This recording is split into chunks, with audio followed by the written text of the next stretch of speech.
नमो भगवते वासुदेवाय।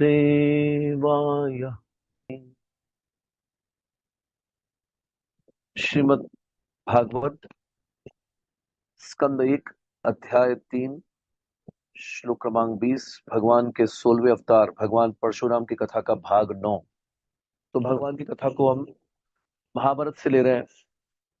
उद्योग पर्वणि अष्ट सप्तति अधिक शततमो अध्याय। अंबा और परशुराम जी का संवाद। अकृत वर्ण की सलाह, परशुराम और भीष्म की रोषपूर्ण बातचीत तथा उन दोनों का युद्ध के लिए कुरुक्षेत्र में उतरना। तो ये कथा कौन सुना रहे हैं? भीष्म देवी सुना रहे हैं। भीष्म उवाच एवं मुक्तस्तदा रामो जहि भीष्मम् इति प्रभो उवाच रुदतिं कन्यां चोदयन्तीं पुनः पुनः काशेन कामं ग्रहणामि शस्त्रं वैवरवर्णिनि रते ब्रह्मविदां हेतुः किम मन्यत् करवाणि ते। भीष्म जी कहते हैं, राजन, अंबा के ऐसा कहने पर कि प्रभु भीष्म को मार डालिए, परशुराम जी ने रो रो कर बार बार प्रेरणा देने वाली उस कन्या से इस प्रकार कहा, सुंदरी काशी राजकुमारी, मैं अपनी प्रतिज्ञा के अनुसार किसी वेद वेत्ता ब्राह्मण को आवश्यकता हो तो उसी के लिए शस्त्र उठाता हूं। वैसा कारण हुए बिना इच्छानुसार हथियार नहीं उठाता। अतः इस प्रतिज्ञा की रक्षा करते हुए मैं तेरा दूसरा कौन सा कार्य करूं? वाचा भीष्मश्च शाल्वश्च मम राज्ञी वशानुगो भविष्यतो अनवद्यांगी तत्करिष्यामि मा शुचा। राजकन्ये भीष्म और शाल्व दोनों मेरी आज्ञा के अधीन होंगे। अतः निर्दोष अंगों वाली सुंदरी, मैं तेरा कार्य करूंगा, तू शोक न कर। न तु शस्त्रं ग्रहीष्यामि कथंचिदपि भाविनि रते नियोगात् विप्राणाम् एष मे समय कृतः। भाविनी, मैं किसी तरह ब्राह्मणों की आज्ञा के बिना हथियार नहीं उठाऊंगा, ऐसे मैंने प्रतिज्ञा कर रखी है। अम्बो उवाच मम दुःखं भगवता व्यपनेयं यतस्ततः तच्च भीष्म प्रसुतं मेतं जहीश्वरमाचिरम्। अब्बा बोली, भगवान, आप जैसे हो सके वैसे ही मेरा दुख दूर करें। वह दुख भीष्म ने पैदा किया है, अतः प्रभु उसी का शीघ्र वध कीजिए। राम उवाच काशिकन्ये पुनर्ब्रूहि भीष्मस्ते चरणावुभौ शिरसा वंदनार्हो अपि ग्रहिष्यति गिरा मम। परशुराम जी बोले, काशीराज की पुत्री, तू पुनः सोचकर बता। यद्यपि भीष्म तेरे लिए वंदनीय है, तथापि मेरे कहने से वह तेरे चरणों को अपने सिर पर उठा लेगा। अम्बो उवाच जहि भीष्मं रणे राम कर्जन्तम् असुरं यथा समाहुतो रणे राम मम चेदिच्छसि प्रियं प्रतिश्रुतं च यदपि तत्सत्यं कर्तुमर्हसि। अंबा बोली, राम, यदि आप मेरा प्रिय करना चाहते हो तो युद्ध में आमंत्रित हो असुर के समान गर्जना करने वाले भीष्म को मार डालिए, और आपने जो प्रतिज्ञा कर रखी है उसे भी सत्य कीजिए।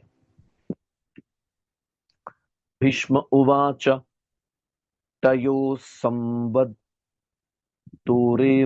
राजन् रामाम्बयोस्तदा ऋषि परम धर्मात्मा इदं वचनम् अब्रवीत् भीष्म जी कहते हैं, राजन, परशुराम और अंबा में जब इस प्रकार बातचीत हो रही थी, उसी समय परम धर्मात्मा ऋषि अकृतवर्ण ने यह बात कही, शरणागतां महाबाहु कन्याम न्यत्यक्तुमर्हसि यदि भीष्मो रणे राम समाहूतस्त्वयां रथे निर्जितो अस्मिति वा ब्रूयात् कुर्याद् वा वचनं तव कृतमस्या भवेत् कार्यं कन्याया भृगुनंदन। महाबाहु, ये कन्या शरण में आई है, अतः आपको इसका त्याग नहीं करना चाहिए। भृगुनंदन राम, यदि युद्ध में आपके बुलाने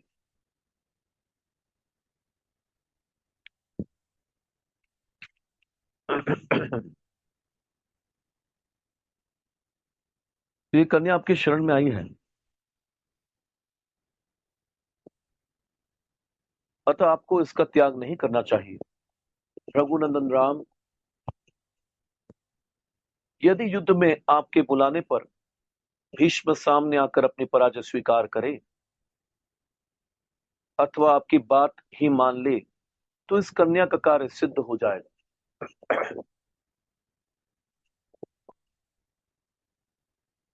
वाक्यम सत्यम च ते वीर भविष्यति कृतं विभो यम चापि प्रतिज्ञाते तदा राम महामुने जित्वा वै क्षत्रियान् सर्वान् ब्राह्मणेषु प्रतिश्रुता ब्राह्मणः क्षत्रियो वैश्य शूद्रश्चैव रणे यदि ब्रह्मविद् भविता तं वै हनिष्यामिति भार्गव शरणार्थे प्रपन्नानां भीतानां शरणार्थिनां न शक्ष्यामि परित्यागं कर्तुं जीवन कथंचन यश्च कृत्स्नं रणे क्षत्रं विचिष्यति समागतम् दीप्तात्मानम् अहं तं च हनिष्यामिति भार्गव। महामुने राम, प्रभु, ऐसा होने से आपकी कही हुई बात सत्य सिद्ध होगी। वीरवर भार्गव, आपने समस्त क्षत्रियों को जीतकर ब्राह्मणों के बीच में यह प्रतिज्ञा की थी कि यदि कोई ब्राह्मण क्षत्रिय वैश्य अथवा शूद्र ब्राह्मणों से द्वेष करेगा तो मैं उसे निश्चय ही मार डालूंगा। साथ ही भयभीत होकर शरण में आए हुए शरणार्थियों का परित्याग मैं जीते जी किसी प्रकार नहीं कर सकूंगा, और जो युद्ध में एकत्र हुए संपूर्ण शत्रु को जीत लेगा, उस तेजस्वी पुरुष का भी मैं वध कर डालूंगा। स एवं विजयी राम भीष्मा कुरुकुलोद्वह तेन युध्यस्व संग्रामे समित्य भृगुनंदन। भृगुनंदन राम, इस प्रकार कुरुकुल का भार वहन करने वाला भीष्म समस्त क्षत्रियों पर विजय पा चुका है, अतः आप संग्राम में उसके सामने जाकर युद्ध कीजिए। राम उवाच स्मरामि अहं पूर्वकृतां प्रतिज्ञां ऋषिसत्तम तथैव च चरिष्यामि यथा साम्नैव लप्स्यति। परशुराम जी बोले, मुनि श्रेष्ठ, मुने अपनी मुझे अपनी पहले की हुई प्रतिज्ञा का स्मरण है, तथापि मैं ऐसा प्रयत्न करूंगा कि साम नीति से ही काम बन जाए। साम दाम दंड भेद, ये चार प्रकार की नीतियां बताई गई है शास्त्रों में, नीति शास्त्र में। तो साम का मतलब क्या है कि बातचीत से काम हो जाए, लड़ना ना पड़े। साम दाम, दाम का मतलब है कि लालच देकर, कोई पैसा देकर किसी को मना लेना। दंड, दंड भेद, भेद का मतलब क्या है कि फूट डाल के, आपस में फूट डाल के। दंड का मतलब क्या है? मारकर, दंड देकर, सजा देकर, पनिशमेंट। तो ये दंड जो सबसे आखिरी में होता है, पहले कोशिश करना चाहिए साम के द्वारा बातचीत से हो जाए काम, प्रेम से हो जाए, फिर दाम से, लालच देकर, फिर फूट डालकर, भेद करके, और सबसे आखिरी में दंड आता है। ये पहले से ही बोल रही है दंड को अपनाओ।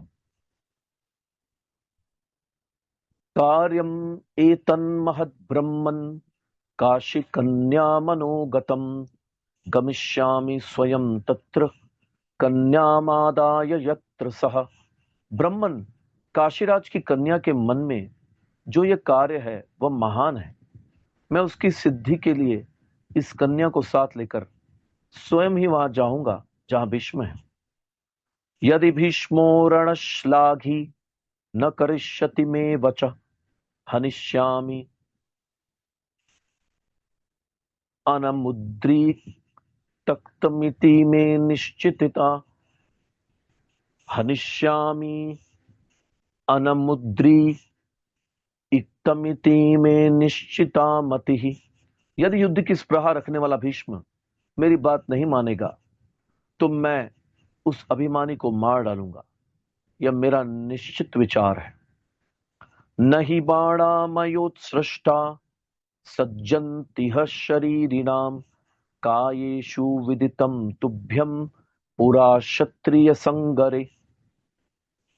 मेरे चलाए हुए बाण देहधारियों के शरीर में अटकते नहीं हैं, उन्हें विदीर्ण करके बाहर निकल जाते हैं।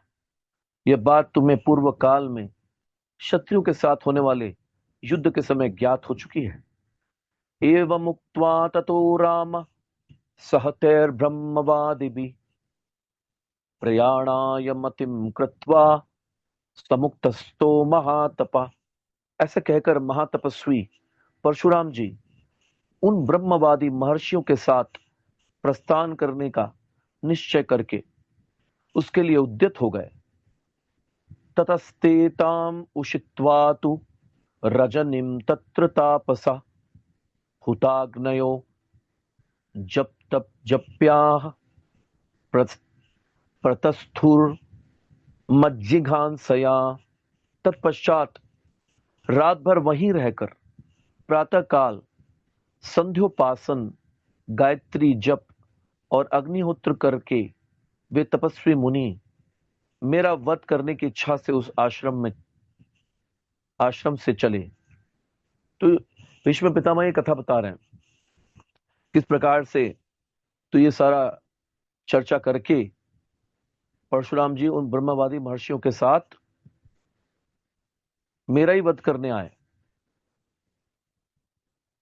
ततस्तेताम उषित्वा तू रजनिम तत्र तापसा हुताग्नयो जप जप्यः प्रतस्तुरुम जिज्ञासया।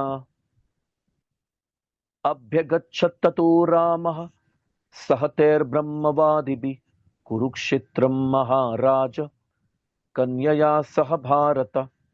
महाराज भरत नंदन फिर उन वेदवादी मुनियों को साथ लेकर परशुराम जी राजकन्या अंबा के साथ कुरुक्षेत्र में आए। तो कहां पर आए वे? कुरुक्षेत्र में पहुंचे अंबा को लेकर। न्यविशंत ततः सर्वे परिग्रह्य सरस्वतीम तापसास्ते महात्मानो भृगुश्रेष्ठ पुरस्कृता। वहां भृगुश्रेष्ठ परशुराम जी को आगे करके उन सभी तपस्वी महात्माओं ने सरस्वती नदी के तट का आश्रय ले रात्रि में निवास किया। भीष्म उवाच ततस्तृतीये दिवसे सन्धि देश व्यवस्थित कुरु प्रियम समे राजन प्राप्तो अस्मिति महाव्रत।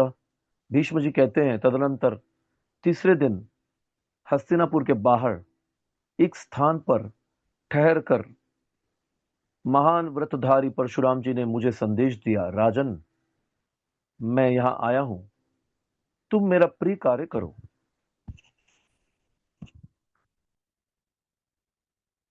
तमागतम अहम शुत्वा विषयांतम महाबलम अभ्यगच्छम जवीनाशु प्रत्या तेजो निधिम प्रभुम। तेज के भंडार और महाबली भगवान परशुराम को अपने राज्य की सीमा पर आया हुआ सुनकर मैं बड़ी प्रसन्नता के साथ वेग पूर्वक उनके पास गया। तो भीष्म जी को जब पता चला तो वे प्रसन्न होकर परशुराम जी के पास तीव्र गति से गए। गाम पुरस्कृत्य राजेंद्र ब्राह्मणै परिवारित ऋत्विग्भिर्दैव कल्पश्च तथैव च पुरोहितैः। राजेंद्र, उस समय एक गौ को आगे करके ब्राह्मणों से घिरा हुआ मैं देवताओं के समान तेजस्वी ऋत्विजों तथा पुरोहितों के साथ उनकी सेवा में उपस्थित हुआ। समाम अभिगतम दृष्ट्वा जामदग्नय प्रतापवान प्रतिजग्राहताम पूजाम वचनम चेदम अब्रवीत। मुझे अपने समीप आया हुआ देख प्रतापी परशुराम जी ने मेरी दी हुई पूजा स्वीकार की और इस प्रकार कहा। राम उवाच भीष्मं भीष्मकां बुद्धिमास्थाय काशीराजसुता तदा अकामेन त्वया आनीता पुनश्चैव विसर्जिता। परशुराम जी बोले, भीष्म, तुमने किस विचार से उन दिनों स्वयं पत्नी की कामना से रहित होते हुए भी काशीराज की इस कन्या का अपहरण किया, अपने घर ले आए और पुनः इसे निकाल बाहर किया। अब तुम्हारे अंदर तो कोई पत्नी की कामना नहीं, तुम तो नैष्ठिक ब्रह्मचारी हो, तो तुमने क्यों स्वयंवर में इस कन्या को अपहरण करके लाए और जब ले आए अपने घर में फिर उसको निकाल के क्यों बाहर किया। विभ्रंशिता त्वया हियम धर्मादास्ते यशस्विनी पराम रष्टाम त्वया हिमाम को ही गंतुमिहार्हति। तुमने इस यशस्विनी राजकुमारी को धर्म से भ्रष्ट कर दिया है, तुम्हारे द्वारा इसका स्पर्श कर लिया गया है, ऐसी दशा में इसे दूसरा कौन ग्रहण कर सकता है। प्रत्याख्याता ही शाल्वेन त्वया आ नितेति भारत तस्मात् इमाम मन्नियोगात् प्रतिग्रहणीष्व भारत। भारत, तुम इसे हर कर ले आए थे,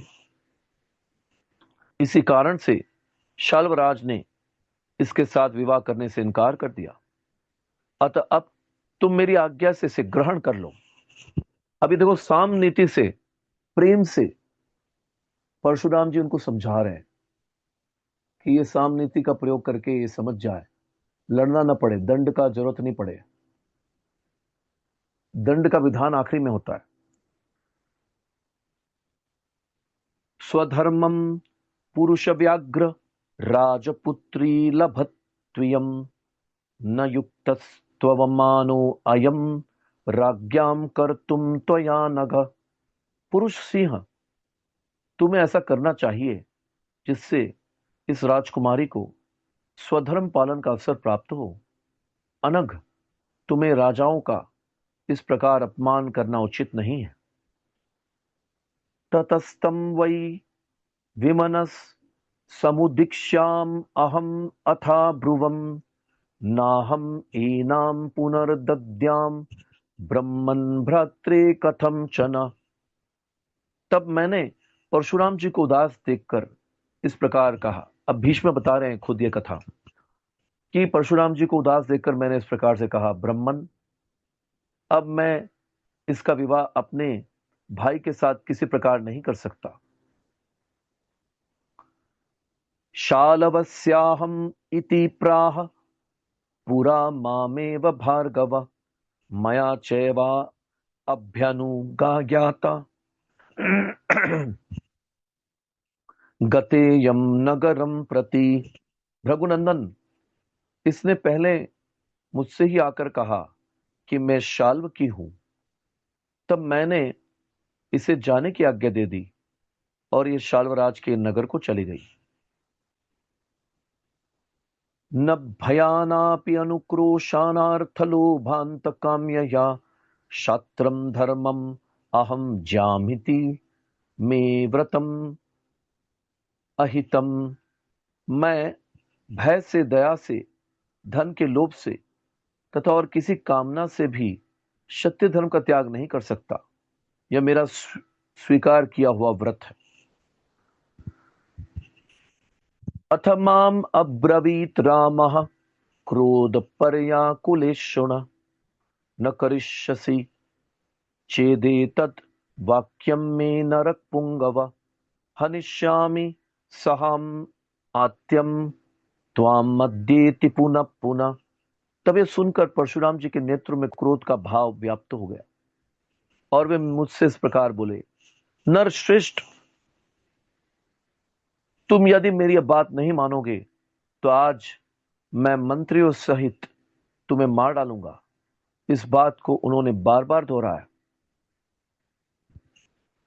संरंभात ब्रवीद रामः क्रोध पर्याकुलेषण तमहम गिरभिरिष्टाभि पुनः पुनररिंदम अयाचम भृगुशार्दूलम न चैव प्रशशाम सह। शत्रुदमन दुर्योधन परशुराम जी ने क्रोध भरे नेत्रों से देखते हुए बड़े रोष वेश में आकर यह बात कही थी। तथापि मैं प्रिय वचनों द्वारा उन भृगुश्रेष्ठ महात्मा से बार बार शांत रहने के लिए प्रार्थना करता रहा, पर वे किसी प्रकार शांत न हो सके। प्रणम्य तमहम मूर्धना भूयो ब्राह्मण सत्तमम अब्रुवम कारणम किम तत् यत्त्वं युद्धं मयेच्छसि। ईशवस्त्रं मम बाल्यस्य भवतैव चतुर्विधम् उपदिष्टं महाबाहु शिष्यो अस्मि तव भार्गव। तब मैंने उन ब्राह्मण शिरोमणि के चरणों में मस्तक झुकाकर पुनः प्रणाम किया और इस प्रकार पूछा, भगवान, क्या कारण है कि आप मेरे साथ युद्ध करना चाहते हैं? बाल्यावस्था में आपने ही मुझे 4 प्रकार के धनुर्वेद की शिक्षा दी है, तो वे उनके शस्त्र शिक्षा के गुरु हैं। महाबाहु भार्गव, मैं तो आपका शिष्य हूं। ततो माम अब्रवीद रामः क्रोध संरक्त लोचन जानिषे माम गुरुम भीष्म ग्रहणासि माम न चैवह सुताम काश्यस्य कौरव्य मत्प्रियार्थम महामते न हि ते विद्यते शांतिर अन्यथा कुरु नंदन। तब परशुराम जी ने क्रोध से लाल आंखें करके मुझसे कहा, महामते भीष्म, तुम मुझे अपना गुरु तो समझते हो, परंतु मेरा प्रिय करने के लिए काशीराज की इस कन्या को ग्रहण क्यों नहीं करते हो? किंतु कुरुनंदन, ऐसा किए बिना तुम्हें शांति नहीं मिल सकती। तो यहां वो बोल रहे हैं कि तुम मुझे गुरु मानते लेकिन मेरी आज्ञा का पालन नहीं करते। ग्रहाणे माम महाबाहु रक्षस्व कुलमात्मना त्वया विभ्रंशिता हीयम भर्तारम नाधिगच्छति। महाबाहु, इसे ग्रहण कर लो और इस प्रकार अपने कुल की रक्षा करो। तुम्हारे द्वारा अपनी मर्यादा से गिर जाने के कारण इसे पति की प्राप्ति नहीं हो रही। तथा ब्रुवंतम तमहम रामम परपुरंजयम नैतदेवं पुनर्भावि ब्रह्मर्षे किम श्रमेण ते। ऐसी बातें करते हुए शत्रु नगर विजयी परशुराम जी से मैंने स्पष्ट कह दिया, ब्रह्मर्षि, अब फिर ऐसी बात नहीं हो सकती। इस विषय में आपके परिश्रम से क्या होगा? गुरुत्वम त्वयि संप्रेक्ष्य जमदग्न्य पुरातनम प्रसादयि त्वां भगवंस त्यक्तैषा तु पुरा मया। जमदग्नि नंदन भगवन, आप मेरे प्राचीन गुरु हैं, यह सोचकर ही मैं आपको प्रसन्न करने की चेष्टा कर रहा हूं। इस अंबा को तो मैंने पहले ही त्याग दिया था।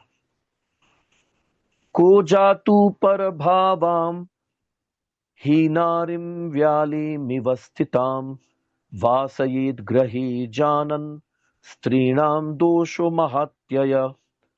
दूसरे के प्रति अनुराग रखने वाली नारी सर्पिणी के समान भयंकर होती है। तो बोलने लगे भीष्म पितामह की ये तो दूसरे से अनुराग रखती है, तो ये तो सर्पिणी की तरह, सांप की तरह है, ये भयंकर है। कौन ऐसा पुरुष होगा जो जानबूझकर उसे कभी भी अपने घर में स्थान देगा, क्योंकि स्त्रियों का पर पुरुष में अनुराग रूप दोष महान अनर्थ का कारण होता है। तो यह बहुत बड़ी बात बता रहे हैं भीष्म पितामह कि दूसरे पर पुरुष में जो अनुराग रखती है ऐसी स्त्री सर्पिणी की तरह होती है। तो ऐसी स्त्री को कैसे मैं घर में रख सकता हूं, ऐसे मैं स्वीकार नहीं कर सकता।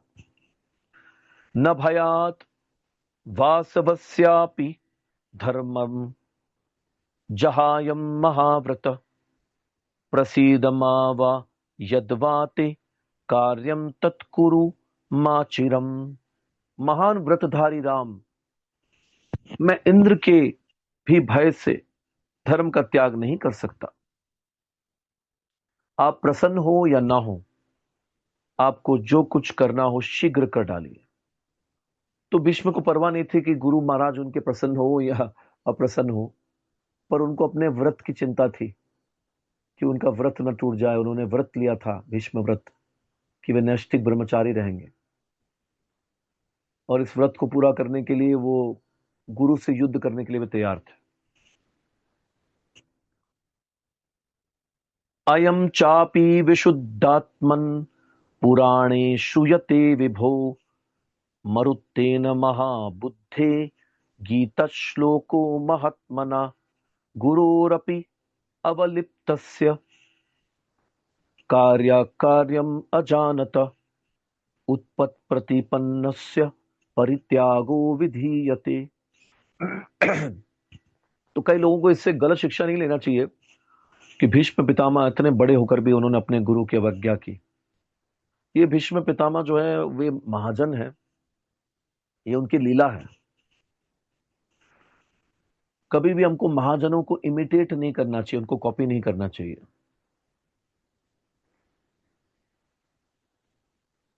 विशुद्ध हृदय वाले परम बुद्धिमान राम, पुराण में महात्मा मरुत के द्वारा कहा हुआ यह श्लोक सुनने में आता है कि यदि गुरु भी गर्भ में आकर कर्तव्य और अकर्तव्य को न समझते हुए कुपथ का आश्रय ले तो उसका परित्याग कर दिया जाता है। अभी ये बलि महाराज वाली बातें कर रहे हैं कि अगर गुरु पथ से भटक जाए तो उसका त्याग कर देना चाहिए। सत्वम गुरुरिति प्रेमणा मया सम्मानितो भ्रशम गुरुवृत्तिम न जानिषे तस्माद्युत्सामि वै त्वया। आप मेरे गुरु हैं, तो समझकर मैंने खाने बनाने में देती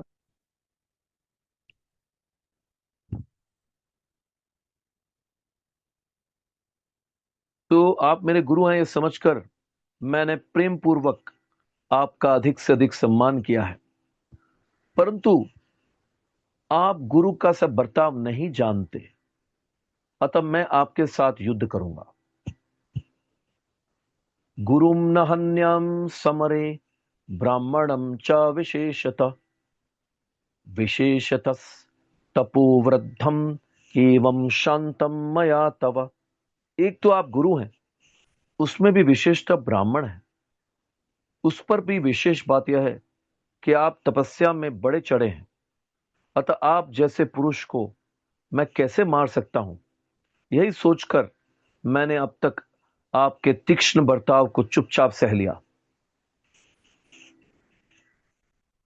उद्यतेषु मथो दृष्ट्वा ब्राह्मणम शत्रबंधुवत योहन्यात् समरे क्रुद्धम युध्यन्तम अपलायिनम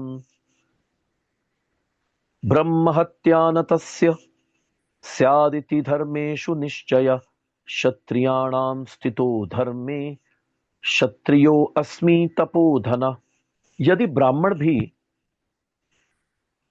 क्षत्रियों की भांति धनुष बाण उठाकर युद्ध में क्रोधपूर्वक सामने आकर युद्ध करने लगे और पीठ दिखाकर भागे नहीं, तो उसे इस दिशा में देखकर जो योद्धा मार डालता है उसे ब्रह्म हत्या का दोष नहीं लगता। यह धर्मशास्त्रों का निर्णय है। तो भीष्म को पूरे शास्त्रों का ज्ञान था कि अगर कोई ब्राह्मण ब्राह्मण होते हुए भी अगर क्षत्रिय की तरह आचरण करता है और युद्ध में ललकारता है धनुष बाण लेकर, तो उसको युद्ध में मारने पर ब्रह्म हत्या का पाप नहीं लगता है। यह धर्मशास्त्रों का निर्णय है। तपोधन मैं क्षत्रिय हूं और क्षत्रियों के ही धर्म में स्थित हूं। यो यथा वर्तते यस्मिन् तस्मिन्नेव प्रवर्तयन् ना धर्मम समवाप्नोति न चाप्येश्च विन्दति। जो जैसा बर्ताव करता है उसके साथ वैसा ही बर्ताव करने वाला पुरुष न तो अधर्म को प्राप्त होता है और न अमंगल का ही भागी होता है। तो यहां पर देखो, ये श्लोक है ना, याद करने लायक है। मैं अगेन बोलता हूं, भीष्म पितामह बता रहे हैं, देखो ये शास्त्रों से हैं सारे श्लोक, कि जो जैसा बर्ताव करता है उसके साथ वैसा ही करना चाहिए। जैसे हम लोग इंग्लिश में बोलते हैं टिट फॉर टैट, जो जैसा करता है उसके साथ वैसे ही करना चाहिए, यही धर्म है। तो भीष्म पितामह बता रहे हैं, यो यथा वर्तते यस्मिन् तस्मिन्नेव प्रवर्तयन् न धर्मम समवाप्नोति न चाप्येश्च विन्दति। तो जो जैसा बर्ताव करता है उसके साथ वैसा ही बर्ताव करना धर्म है। और वो व्यक्ति जो जिसके साथ जो जैसा बर्ताव करता है उसके साथ वैसे ही करता है, तो वो अधर्म को प्राप्त नहीं होता और न ही उसको अमंगल मिलता है। इसलिए जैसे को तैसा ही करना चाहिए, इसमें कोई बुराई नहीं है। भीष्म पितामह यहां बता रहे हैं।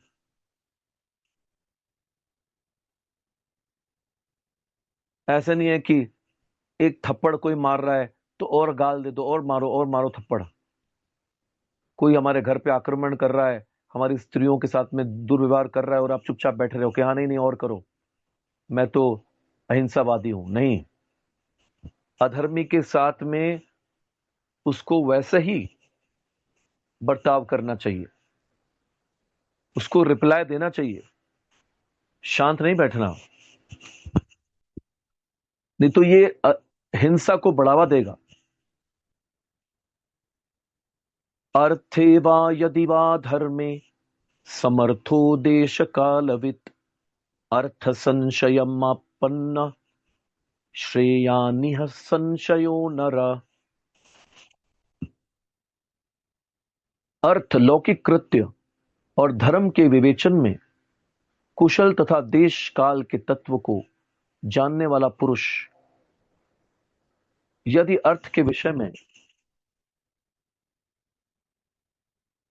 संशय उत्पन्न होने पर उसे छोड़कर संशय शून्य संशय शून्य हृदय से केवल धर्म का अनुष्ठान करे तो वह श्रेष्ठ माना गया है।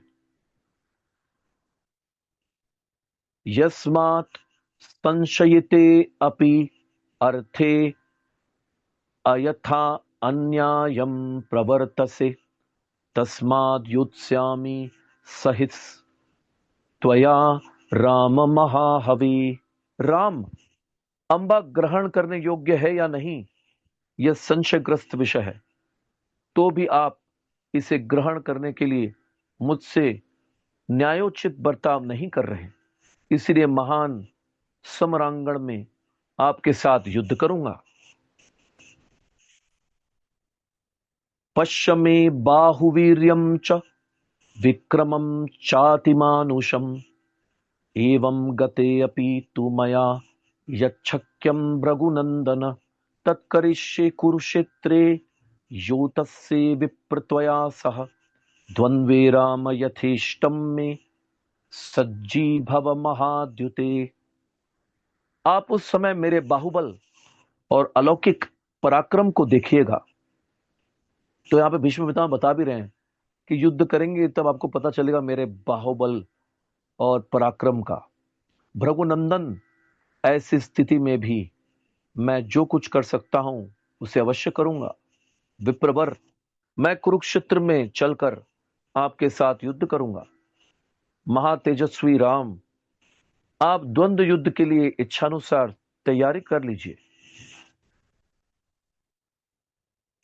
तत्र त्वं निहतो राम मया शरशतार्दित, प्राप्स्यसे निर्जिता लोकान शस्त्रपूतो महारणे। राम, उस महान युद्ध में मेरे सैकड़ों बाणों से पीड़ित एवं शस्त्रपूत हो मारे जाने पर आप पुण्य कर्मों द्वारा जीते हुए दिव्य लोकों को प्राप्त करेंगे। तो ये भी बता रहे हैं भीष्म पितामह कि मेरे शस्त्रों से बाणों से जब मैं आपको मारूंगा तो आप दिव्य लोकों में जाओगे। तगच्छ विनिवर्तस्व कुरुक्षेत्रम रणप्रिय, तत्रैष्यामि महाबाहो युद्धाय त्वाम तपोधन। युद्ध प्रिय महाबाहु तपोधन, अब आप लौटिए और कुरुक्षेत्र में ही चलिए। मैं युद्ध के लिए वहीं आपके पास आऊंगा।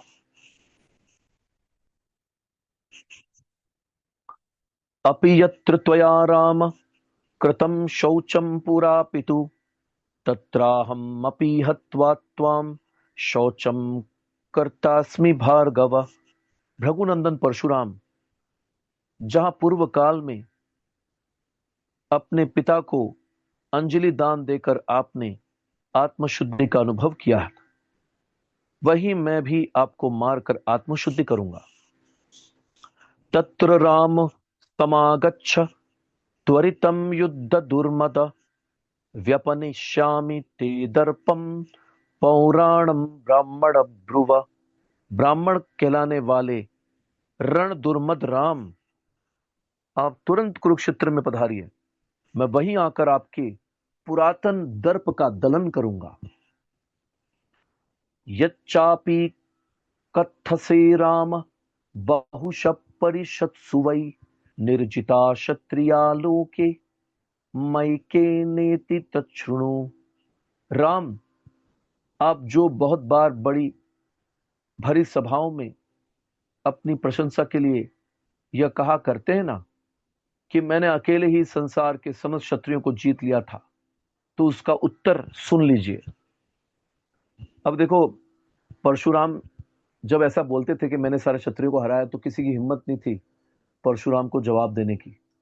लेकिन आज भीष्म पितामह, उन्हीं के शिष्य, उनको इस बात का जवाब दे रहे हैं। न तदा जातवान भीष्मः क्षत्रियो वापि मद्विद, पश्चात् जातानि तेजांसि तृणेषु ज्वलितम त्वया। उन दिनों भीष्म अथवा मेरे जैसा दूसरा कोई क्षत्रिय नहीं उत्पन्न हुआ था। तो बता रहे हैं कि भीष्म जैसा, मेरे जैसा कोई क्षत्रिय उन दिनों था नहीं, इसीलिए आप ऐसी बातें बोलते थे। तेजस्वी क्षत्रिय तो पीछे उत्पन्न हुए हैं, आप तो घास फूस में ही प्रज्वलित हुए हैं। तिनकों के समान दुर्बल क्षत्रियों पर ही आपने तेज प्रकट किया है। तो उन्होंने बोला, तुमने तो घास फूस को हराया है, क्षत्रिय जो घास फूस की तरह थे उनको तुमने जलाया है, लेकिन भीष्म जैसा उस समय कोई पैदा नहीं हुआ था। यस्ते युद्धमयम दर्पम कामम च व्यपनाशयित, सो अहम जातो महाबाहो भीष्म परपुरंजय। व्यपनिष्यामि ते दर्पम युद्धे राम न संशय। महाबाहो, जो आपकी युद्ध विषयक कामना तथा अभिमान को नष्ट कर सके, वह शत्रु नगरी पर विजय पाने वाला यह भीष्म तो अब उत्पन्न हुआ है। राम, मैं युद्ध में आपका सारा घमंड चूर चूर कर दूंगा, इसमें संशय नहीं। भीष्म उवाच ततो माम अब्रवीत रामः प्रसन्न प्रहसन्नेव भारत दिष्टया भीष्म मया सार्धम युद्धुम इच्छसि संगरे। भीष्म जी कहते हैं भरत नंदन, तब परशुराम जी ने मुझसे हंसते हुए कहा, भीष्म, बड़े सौभाग्य की बात है कि तुम रण क्षेत्र में मेरे साथ युद्ध करना चाहते हो। अयम गच्छामि कौरव्य कुरुक्षेत्रम त्वया सह भाषितम ते करिष्यामि तत्रागच्छ परन्तप तत्र त्वां निहितं माता मया शरशताच्युतं जानवी पश्यतां भीष्म गृध्रकं कबलाशनम। कुरुनंदन, यह देखो, मैं तुम्हारे साथ युद्ध के लिए कुरुक्षेत्र में चलता हूं, परंतु वहीं आओ, मैं तुम्हारा कथन पूरा करूंगा। वहां तुम्हारी माता गंगा तुम्हें मेरे हाथ से मरकर सैकड़ों बाणों से व्याप्त और कौवों, कंकों तथा गिद्धों का भोजन बना हुआ देखेगी।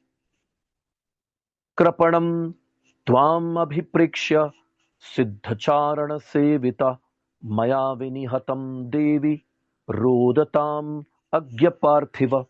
राजन, तुम दीन हो, आज तुम्हें मेरे हाथ से मारा गया देख सिद्धचारण सेविता गंगा देवी रुदन करे। अतदर्हा महाभागा भागीरथ सुता नगा यत्त्वाम अजीजन्मन्दम युद्ध कामुक मातुरम। यद्यपि वे महाभागा भागीरथ पुत्री पापहीना गंगा यह दुख देखने के योग्य नहीं है, तथापि जिन्होंने तुम जैसे युद्धकामी आतुर एवं मूर्ख पुत्र को जन्म दिया है, उन्हें यह कष्ट भोगना ही पड़ेगा। एहि गच्छ मया भीष्म युद्ध कामुक दुर्मद ग्रहाण सर्वम कौरव्य रथादि भरतर्षभ। युद्ध की इच्छा रखने वाले मदोन्मत्त भीष्म, आओ मेरे साथ चलो। भरत श्रेष्ठ कुरुनंदन, रथ आदि सारी सामग्री साथ ले लो। इति ब्रुवाणं तमहं रामं पर पुरंजयं प्रणम्य शिरसा रामं एवं मस्त्वित्यथा ब्रुवम्। शत्रुओं की नगरी पर विजय पाने वाले परशुराम जी को इस प्रकार कहते देख मैंने मस्तक झुकाकर उन्हें प्रणाम किया। भीष्म बता रहे हैं कि मैंने फिर उनको प्रणाम किया और एवं मस्तु कहकर उनकी आज्ञा स्वीकार की। एवं मुक्त्वा ययो राम कुरुक्षेत्रम युयुत्सया प्रविश्य नगरम चाहम सत्यवत्यै न वेदयम। ऐसा कहकर परशुराम जी युद्ध की इच्छा से कुरुक्षेत्र में गए और मैंने नगर में प्रवेश करके सत्यवती से यह सारा समाचार निवेदन किया। ततः कृतस्वस्त्ययनो मात्रा च प्रतिनंदिता द्विजातीन वाच्य पुण्याहम स्वस्ति चैव महाद्युते रथमास्थाय रुचिरं राजतं पाण्डुरैर्हयैः सुपस्करं स्वधिष्ठानं व्ययाग्र परिवारणम् उपपन्नं महाशस्त्रै सर्वोपकरणान्वितं तत्कुलीनेन वीरेण हयशास्त्र विदारणे यत्तुम सुतेन शिष्टेन बहुशो दृष्टकर्मणा। महातेजसी नरेश उस समय स्वस्ति वाचन कराकर माता सत्यवती ने मेरा अभिनंदन किया और मैं ब्राह्मणों से पुण्य हवा वचन करा उनसे कल्याणकारी आशीर्वाद ले सुंदर रजत में रथ पर आरूढ़ हुआ। उस रथ में श्वेत रंग के घोड़े जुते हुए थे। उसमें सब प्रकार की आवश्यक सामग्री सुंदर ढंग से रखी गई थी। उसकी बैठक बहुत सुंदर थी। रथ के ऊपर व्याघ्र चर्म का आवरण लगाया गया था। वह रथ बड़े बड़े शस्त्रों और समस्त उपकरणों से संपन्न था। युद्ध में जिसका कार्य अनेक बार देख लिया गया था, ऐसे सुशिक्षित, कुलीन, वीर तथा अश्वशास्त्र के पंडित सारथी द्वारा उस रथ का संचालन और नियंत्रण होता था। दंशित पांडुरेणाहम कवचेन वपुष्मता पांडुरम कारमुकम ग्रह्य प्रायाम भरत सत्तमा। भरत श्रेष्ठ, मैंने अपने शरीर पर श्वेत वर्ण का कवच धारण करके श्वेत धनुष हाथ में लेकर यात्रा की। पांडुरेणा तत्तपत्रेण ध्रियमाणेन मूर्धनि पांडुरश्चापि व्यजनेर विज्यमानो नराधिप शुक्लवासः शीतोष्णीय सर्वशुक्ल विभूषण। नरेश्वर, उस समय मेरे मस्तक पर श्वेत छत्र तना हुआ था और मेरे दोनों ओर सफेद रंग के चवर ढुलाए जाते थे। अब कई लोग बोलते हैं ना कि हम लोग जो है कलर कलर की मैचिंग करते हैं। देखो, यहाँ पर भीष्म पितामह के सारी जो सामग्री थी वो सारी श्वेत थी। उनके रथ भी जो था वो रजत में, रजत मतलब सिल्वर, और घोड़े जो थे वो श्वेत थे।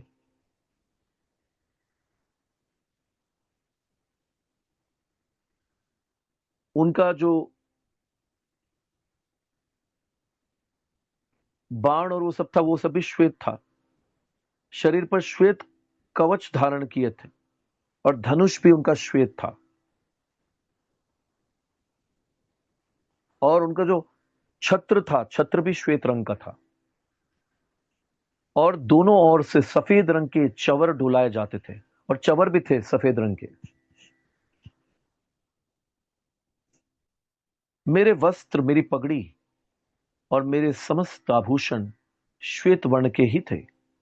इवन जो वस्त्र पहने थे भीष्म पितामह वो भी श्वेत थे, उनकी पगड़ी श्वेत थी और उनके आभूषण भी श्वेत वर्ण के थे। सब कुछ श्वेत था। कितना अच्छा कलर कॉम्बिनेशन है। स्तूयमानो जयाशिर्भिर्निष्क्रम्य गजसाहव्यात् कुरुक्षेत्रम रणक्षेत्रम उपायाम भरतर्षभ। विजय सूचक आशीर्वादों के साथ मेरी स्तुति की जा रही थी। भरत भूषण, उस अवस्था में मैं हस्तिनापुर से निकलकर कुरुक्षेत्र के समरांगण में गया। तो ये कुरुक्षेत्र जो है वो युद्ध में कई बार इसका उपयोग किया जाता था। ऐसा नहीं है कि महाभारत में ही इसका उपयोग किया गया। इसके पहले परशुराम और भीष्म पितामह ने भी इस कुरुक्षेत्र में ही युद्ध किया। ते हयाश्चोदितास्तेन सुतेन परम हाहवे परमाहवे अवहन्मां भृशं राजन मनोमारुतरम हसा। राजन, मेरे घोड़े मन और वायु के समान वेगशाली थे। सारथी के हांकने पर उन्होंने बात ही बात में मुझे उस महान युद्ध के स्थान पर पहुंचा दिया। गत्वाहं तत कुरुक्षेत्रम सच राम प्रतापवान युद्धाय सहसा राजन पराक्रांतो परस्परम। राजन, मैं तथा प्रतापी परशुराम जी दोनों कुरुक्षेत्र में पहुंचकर युद्ध के लिए सहसा एक दूसरे को पराक्रम दिखाने के लिए उद्यत हो गए।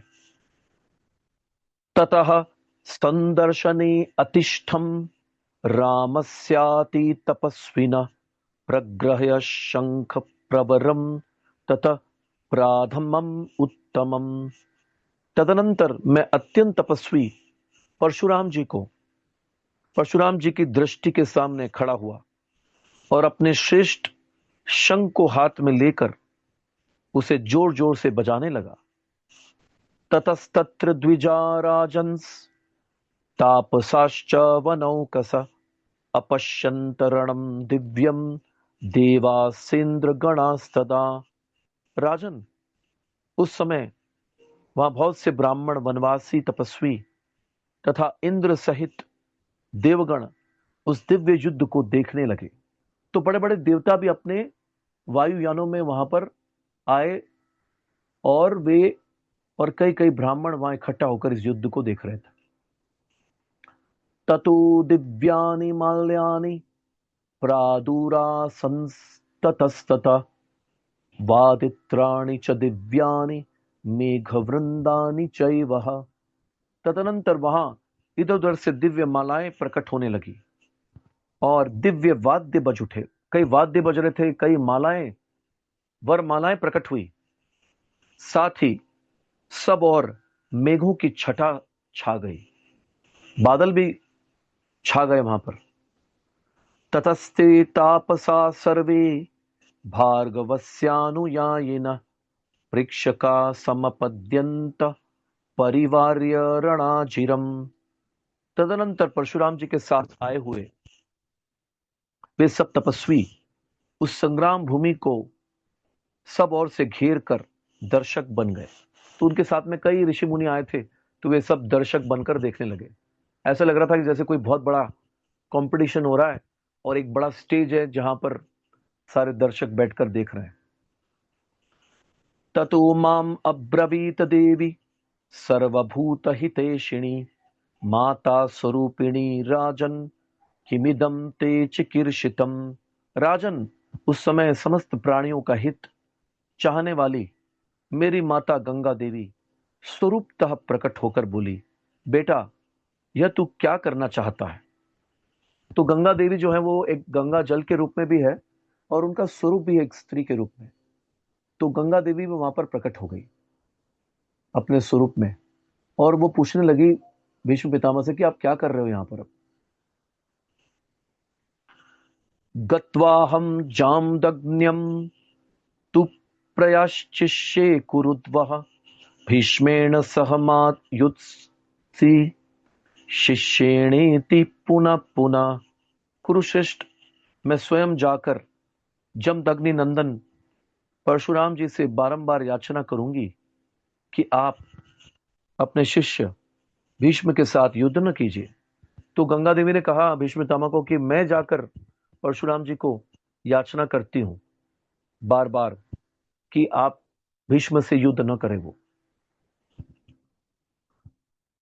मामैवं पुत्र निर्बंधम कुरु विप्रेण पार्थिव जामदग्नेन समरे युद्धुमित्येव भर्त्सयत्।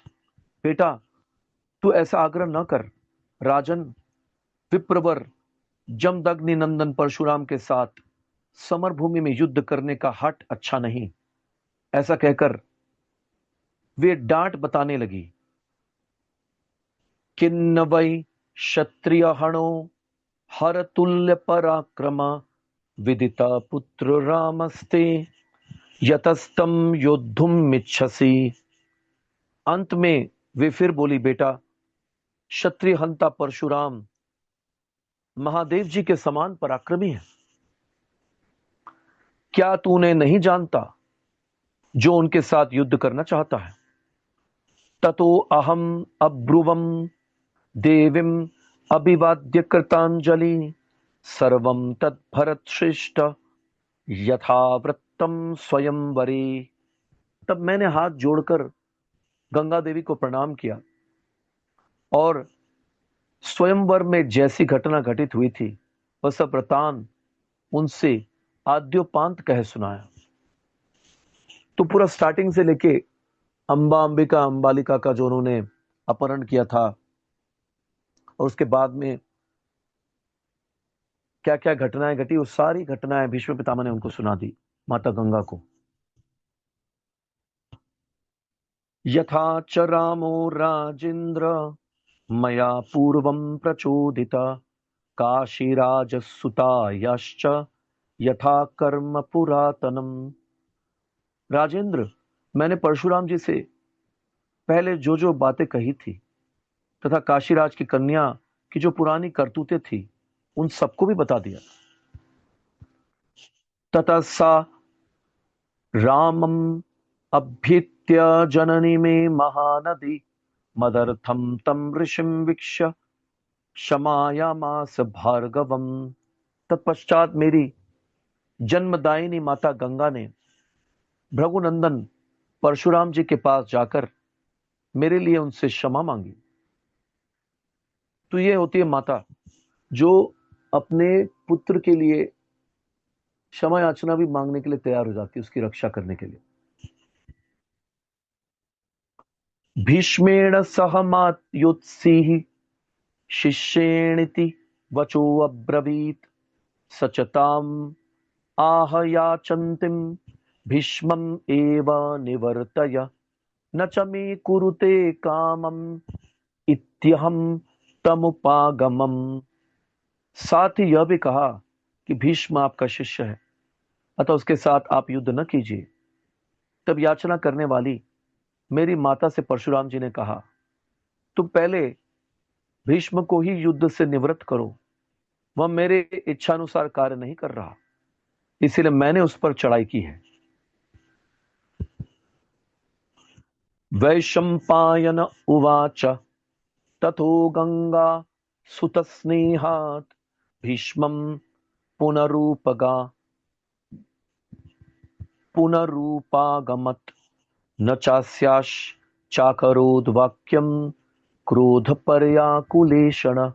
वैशंपायन जी कहते हैं, जन्मे जय। अब ये कथा जो है भीष्म पितामह भी सुना रहे हैं और वैशंपायन ऋषि जन्मे जय को सुना रहे हैं। अलग अलग जगह चल रही है कथा। वैशंपायन जी ने कहा, जन्मे जय, तब गंगा देवी पुत्र स्नेह वश पुनः भीष्म के पास आई। उस समय भीष्म के नेत्रों में क्रोध व्याप्त हो रहा था, अतः उन्होंने भी माता का कहना नहीं माना। अब माता का कहना जो है भीष्म ने माना ही नहीं, न वो अपने गुरु का कहना माना उन्होंने, न ही अपनी माता का।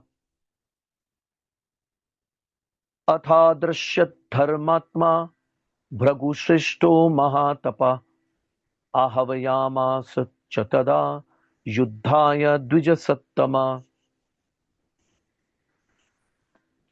इतने में ही भृगु कुल तिलक ब्राह्मण शिरोमणि महातपस्वी धर्मात्मा परशुराम जी दिखाई दिए। उन्होंने सामने आकर युद्ध के लिए भीष्म को ललकारा। इति श्री महाभारते उद्योग पर्वणि आम्बोपाख्यान पर्वणि परशुराम भीष्मयोः कुरुक्षेत्रावतरणे अष्टसप्तति अधिक शततमो अध्यायः।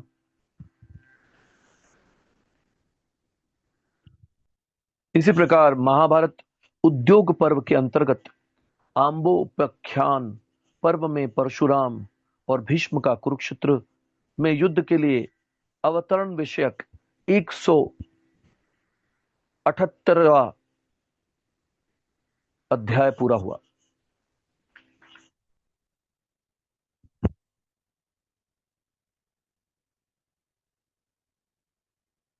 तो अब अगली कथा में हम देखेंगे कि कैसे परशुराम जी का भगवान परशुराम का भीष्म पितामह के साथ में युद्ध होता है। तो ये परशुराम की लीला, भगवान परशुराम की लीला चल रही है, उनके साथ में भीष्म पितामह की भी कथा साथ में ही हो रही है।